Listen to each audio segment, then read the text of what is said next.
दोस्तों, स्वागत है आप सबका सरकारी परीक्षा पे। आशा करता हूँ आप सब अच्छे होंगे, आपका स्वास्थ्य अच्छा होगा और आपकी तैयारी अच्छी चल रही होगी।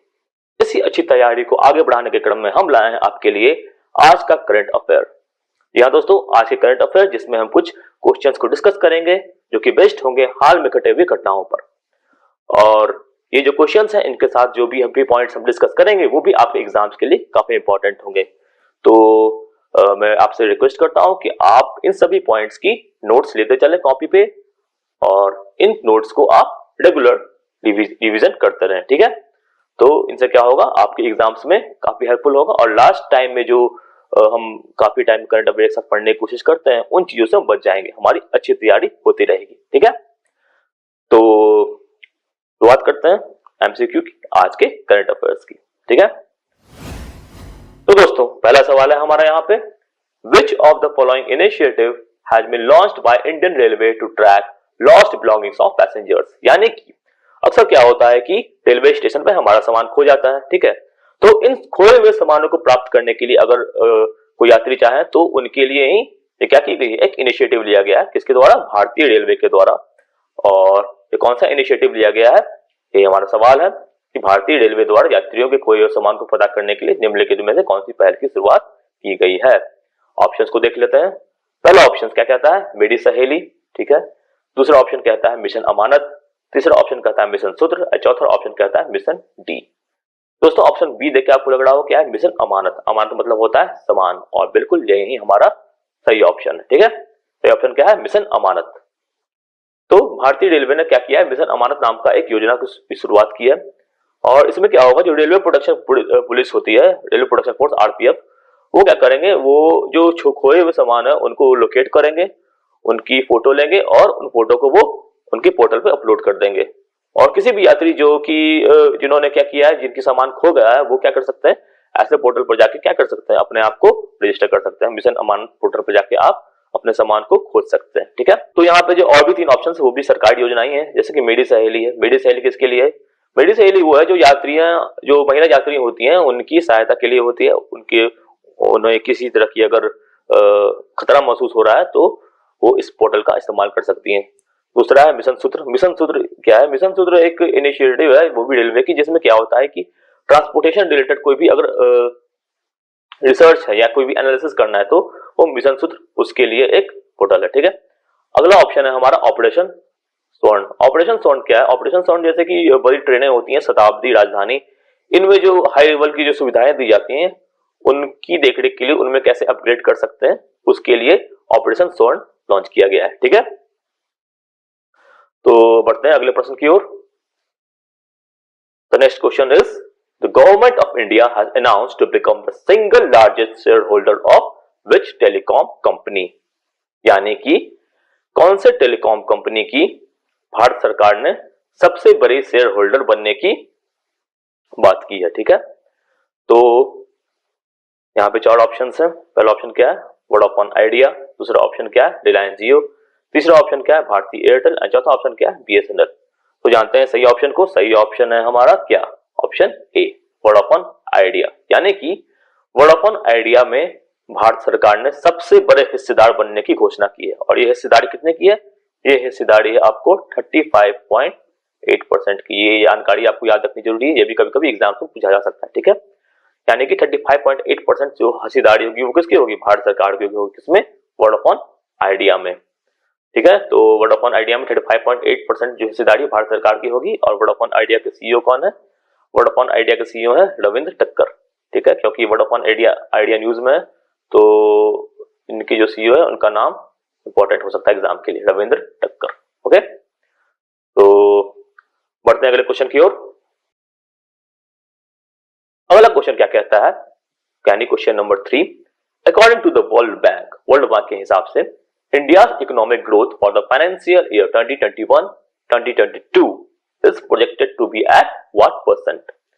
विश्व बैंक के अनुसार वित्त वर्ष 2021 के लिए भारत के आर्थिक विकास को कितना प्रतिशत पर रहने का अनुमान किया गया? यानी कि जो प्रोजेक्टेड है ग्रोथ, भारत किस गति से इकोनॉमिकली ग्रो करेगा, उसका एक अनुमान लगाया है वर्ल्ड बैंक ने।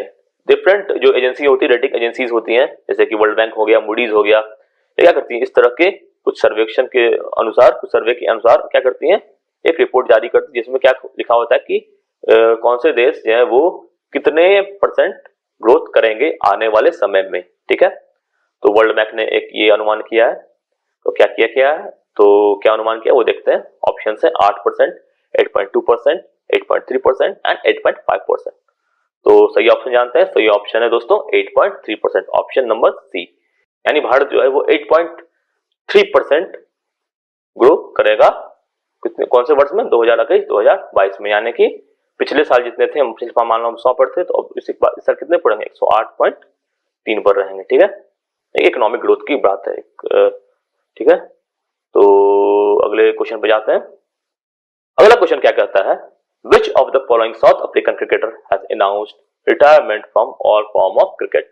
निम्नलिखित में से किस दक्षिण अफ्रीकी क्रिकेटर ने क्रिकेट के सभी प्रारूपों से संन्यास लेने की घोषणा की है। ठीक है, सभी प्रारूप का क्या मतलब होता है, टेस्ट से भी संन्यास ले लिया, T20 से भी ले लिया और ओडीआई यानी वनडे से भी संन्यास ले लिया। ठीक है, तो 4 ऑप्शन दिए हुए यहाँ पे। पहला ऑप्शन क्या कहता है, लुंगी एंड गिडी। दूसरा ऑप्शन क्या कहता है, एनेडिक नॉर्डजे। तीसरा ऑप्शन है Chris Morris and fourth option is Faf du Plessis. तो सही ऑप्शन को जान लेते हैं। सही ऑप्शन है यहाँ पे क्रिस मॉरिस। क्रिस मॉरिस ने हाल ही में क्रिकेट के तीनों प्रारूपों, सभी प्रारूपों से संन्यास लेने की घोषणा कर दी है। ओके, तो ये चारों ऑप्शन हैं आप देख रहे हैं, लूनी एंडिंगी, एनेडिक नॉर्डजे, ऑफ टू डुप्लेसिस। चारों कहां से, चारों साउथ अफ्रीका से ही बिलोंग करते हैं। ठीक है, अगले क्वेश्चन की ओर बढ़ते हैं, यानी question number 5। Which company has replaced Vivo as title sponsor for the Indian Premier League 2022 and 2023? किस कंपनी ने इंडियन प्रीमियर लीग 2022 और 2023 संस्करणों के लिए शीर्षक प्रायोजक के रूप में वीवो की जगह ली, यानी कि वीवो को रिप्लेस किया है? वो कौन सा कंपनी है, देखते हैं ऑप्शंस। ऑप्शंस क्या है, रिलायंस जियो, महिंद्रा एंड महिंद्रा, टाटा समूह एंड वोडाफोन आइडिया। तो दोस्तों सही ऑप्शन जान लेते हैं। सही ऑप्शन है यहाँ पे क्या, सही ऑप्शन है हमारा टाटा समूह। ओके, टाटा समूह ने क्या किया, इंडियन प्रीमियर लीग का टाइटल स्पॉन्सर अपने तरफ खींच लिया। यानी कि अब जो आईपीएल है उसका नाम क्या होगा, कुछ टाटा इंडियन प्रीमियर लीग इस तरह का हो सकता है ना। तो बढ़ते हैं अगले क्वेश्चन की ओर। With the help of which naval ship the C2C variant, ठीक है, of the BrahMos supersonic cruise missiles has been successfully test fired.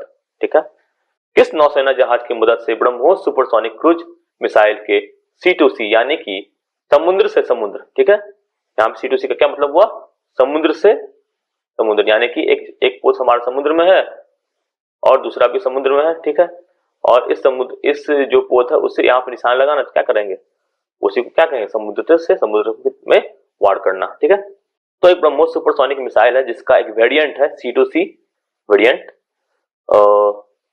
जिसको अभी हाल ही में सक्सेसफुली लॉन्च किया गया है। और ये कहां से लॉन्च किया गया है, किसी युद्धपोत से लॉन्च किया गया, और कौन सा युद्धपोत है ये देखते हैं। तो 4 ऑप्शन है हमारे पास। पहला ऑप्शन है INS तलवार, दूसरा ऑप्शन है INS शिवालिक, तीसरा ऑप्शन है INS विक्रांत एंड चौथा ऑप्शन है INS विशाखापत्तनम। ठीक है, तो करेक्ट ऑप्शन जान लेते हैं दोस्तों। करेक्ट ऑप्शन है INS Visakhapatnam, option number D.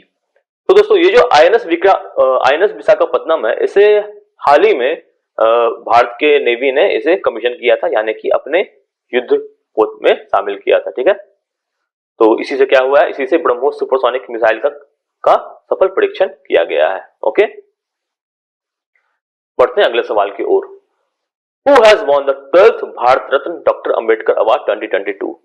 12th Bharat Ratna Ambedkar award 2022 किसने जीता है? ठीक है, तो देख लेते हैं सारे ऑप्शंस को। पहला ऑप्शन क्या है, पहला ऑप्शन है ए सोनू निगम, दूसरा ऑप्शन है बी सुनील शेट्टी, तीसरा ऑप्शन है सी ऋचा चड्ढा एंड चौथा ऑप्शन है हर्षाली मल्होत्रा। ठीक है, तो सही ऑप्शन देख लेते हैं। सही ऑप्शन क्या है, सही ऑप्शन है हर्षाली मल्होत्रा।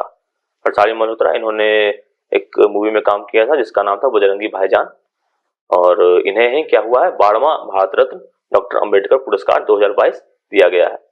ये बाकी ऑप्शन देख रहे हैं आप, सोनू निगम, सुनील शेट्टी, ऋचा चड्ढा, इन सभी को ये पुरस्कार पहले मिल चुका है। ठीक है, अब बढ़ते हैं अगले प्रश्न की ओर। यह प्रश्न कहता है, who has been appointed as new chief economist of International Monetary Fund, यानी कि इंटरनेशनल मॉनेटरी फंड IMF जो है इसकी न्यू चीफ इकोनॉमिस्ट किन्हें नियुक्त किया गया है। ठीक है, तो ऑप्शन देख लेते हैं। पहला ऑप्शन है गीता गोपीनाथ, ठीक है। दूसरा ऑप्शन है पियरे ओलिवर गॉर्डेनचास, तीसरा ऑप्शन है मॉरिस ओबस्टफेल्ड एंड चौथा ऑप्शन है ओलिवर ब्लंचेल्ड, ठीक है। तो सही ऑप्शन देख लेते हैं क्या है। सही ऑप्शन है यहाँ पर पियरे ओलिवर गॉर्डेनचास, ठीक है। ये सही ऑप्शन है हमारा B, option B, Pierre Olivier Gourinchas. इसको अच्छे से याद कर लें, काफी इंपॉर्टेंट है। चीफ इकोनॉमिस्ट इन्होंने हाल में चेंज हुआ है, तो क्वेश्चन बनना मोस्ट एक्सपेक्टेड है। और एक और इंपॉर्टेंट पॉइंट यहाँ पे है कि इन्होंने किसे रिप्लेस किया है। इन्होंने रिप्लेस किया है, जो ऑप्शन यहाँ पे दिख रहा है, गीता गोपीनाथ।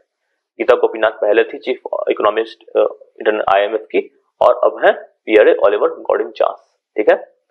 तो गीता गोपीनाथ भी भारतीय मूल की हैं, तो यहाँ से भी सवाल बन सकता है कि इन्होंने किन्हें रिप्लेस किया है, ठीक है। तो ऑप्शन क्या आ जाएगा इस क्वेश्चन में, गीता गोपीनाथ।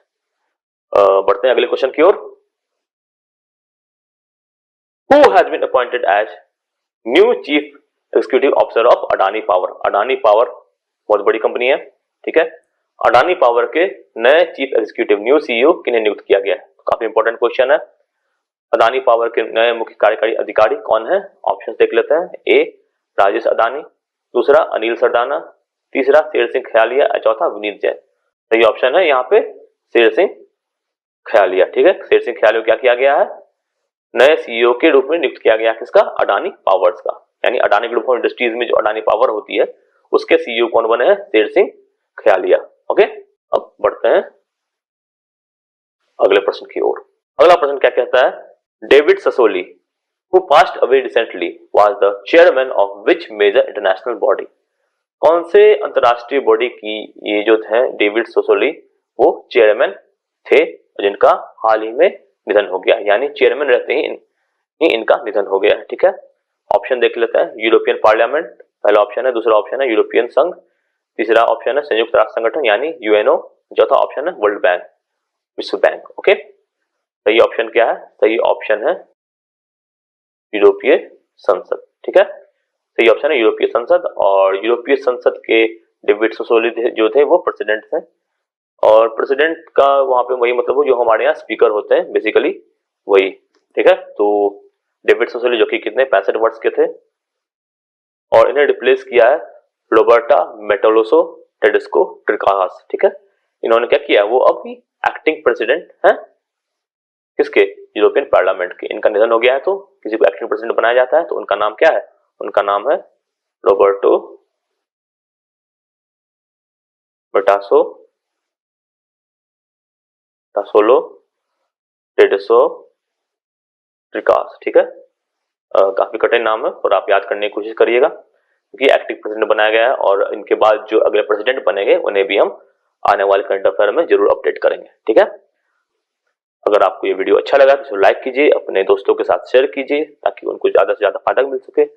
अपने जो विचार है इस वीडियो के बारे में कमेंट सेक्शन में जरूर डालें, और हमारे चैनल सरकारी परीक्षा को सब्सक्राइब करें और बेल आइकन दबाएं, जिससे आपको क्या होगा, बहुत तरह के एजुकेशनल वीडियोस जो अपलोड होते रहेंगे उनको आपको तुरंत देखने को मिलेगा, ठीक है। तो that's all for now, thank you and have a nice day.